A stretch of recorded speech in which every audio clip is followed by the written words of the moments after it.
This isn't some secret missing initial D episode. This is Modellista, a one-of-a-kind cel-shaded anime racing game. And it's not the same as this other Modellista you can find on Steam. Modellista Was released for PS2, Xbox and GameCube.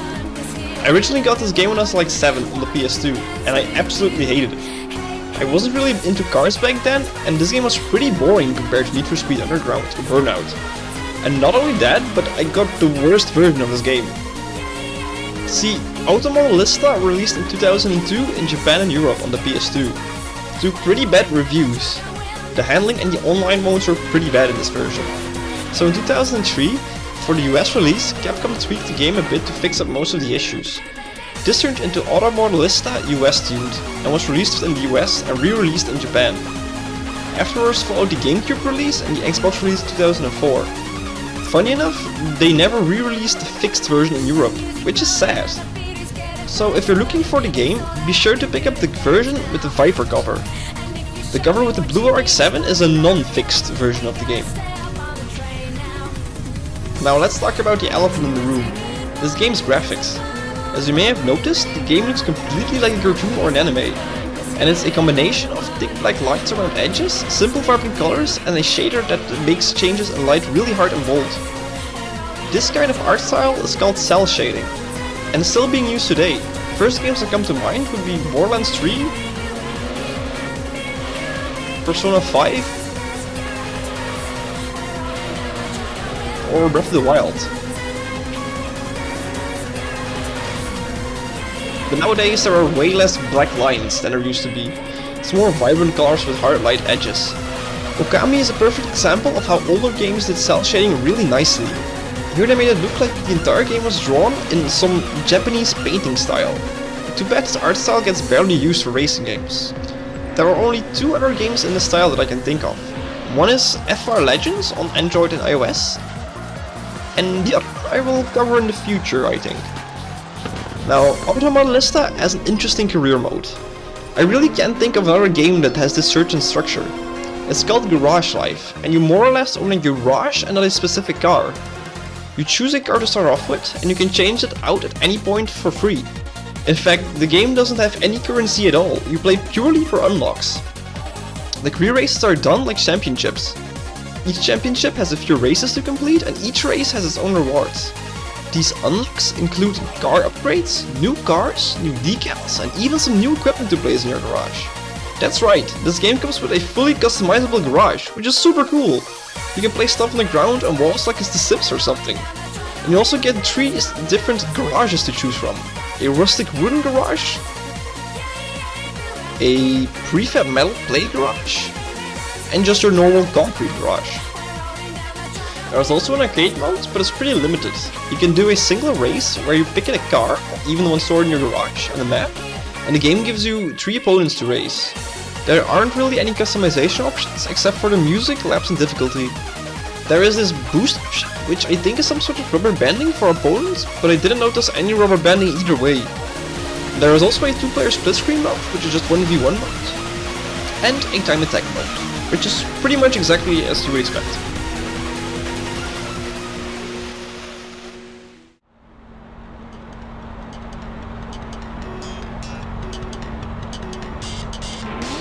The physics are not the best to be honest, but it's pretty fun nonetheless.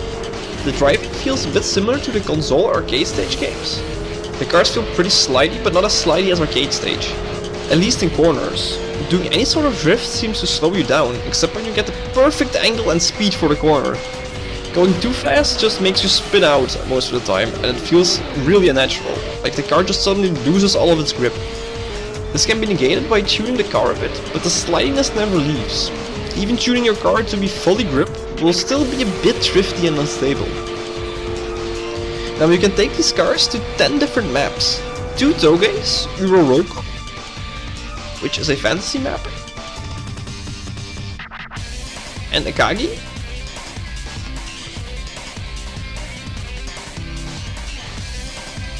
two tracks, Suzuka and Tamiya Circuit. The latter is actually an RC race map, and your car will turn into an RC car if you play on a circuit. 2 maps located in Tokyo City.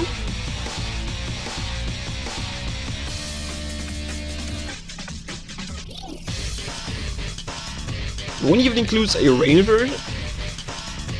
These both have an amazing Tokyo Nights vibe and are a blast to race on. There is also an Osaka highway map. It's not a shoot-up, but it does have the same tight corners. Then we have the new US tune maps, being the US Dirt Track and the US Speedway. Both are just ovals. Kinda boring, but I guess Americans like their ovals. This isn't the biggest list of maps in any stretch of the imaginations, but they're all pretty fun to drive. The car list is giving off the same vibes, but you can pretty much find anything you like. If it appeared in Initial D, there is a big chance it's also in this game. We have all the big JDM car brands like Nissan, Mazda, Toyota, even some smaller ones like Suzuki, Daihatsu, and some real tuning brands like Tomikaira, Mitsuoka, and Dome. Even Hyundai is in here for some reason. The US tuned version also added Chevrolet, Ford, Dodge, and Shelby. The smaller and American brands have less cars to choose from, so expect only period correct sports cars. And all these cars are tunable, both cosmetic and mechanical. Mechanical tuning is a bit simplistic but effective. You are mostly choosing between different stages of upgrades that you have unlocked. The one thing that I love about this tuning is a possibility to swap out engines. Like the Miata shown right now, you can easily swap in an RX-7 engine and create this tiny rotary powered beast.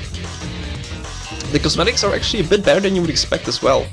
You can do body modifications with all cars, having 3 options for each part, except rims. There are more than 100 rims you can choose from, and we're even Watanabes, which are the rims used on the A86 in the anime. You can also paint your car piece by piece, and you even get RGB sliders to perfectly fine-tune your car's color. There are also decals, which are unneededly good. You have a whole bunch of locations where you can put your decals. And not only that, there is even a decal editor where you can create your own decals. Now, don't expect a full Photoshop suite, but it's pretty advanced for a PS2 era game. You also get an option to put on racing strips. These are separate from your normal decals. Now, the weirdest feature this game has is the VJ mode. Here you can view and edit your replays. And the editor is something from a forgotten era. There is no timeline or anything. You have to do all the effects and edits while the replay is playing with button combinations and menus. It's a bit of a convoluted mess, but it can get you some surprisingly cool looking videos. There are these classical effects in here, which really reminded me of like an Initial D opening or an AMV. You can also choose any song from the game's soundtrack to lay under it. And the soundtrack is surprisingly good. It isn't Eurobeat, but it's leagues ahead of the music used in the Legends movies. Definitely check out a playlist on YouTube. All in all, Modellista is a fun game. Physics and maps aren't the best, but the graphics and tuning definitely make up for it. I don't even think I would recommend this game if it wasn't cel shaded, because that's really this game's identity. This game did get a sequel called Group S Challenge on the original Xbox, but it didn't keep the nice graphics. They pretty much made it look like a Gran Turismo clone, so it absolutely flopped. I do recommend checking it out on an emulator, and the GameCube version is the best as far as I know. Now I hope you enjoyed the video and found a new game to play. Anyway, good night and have fun.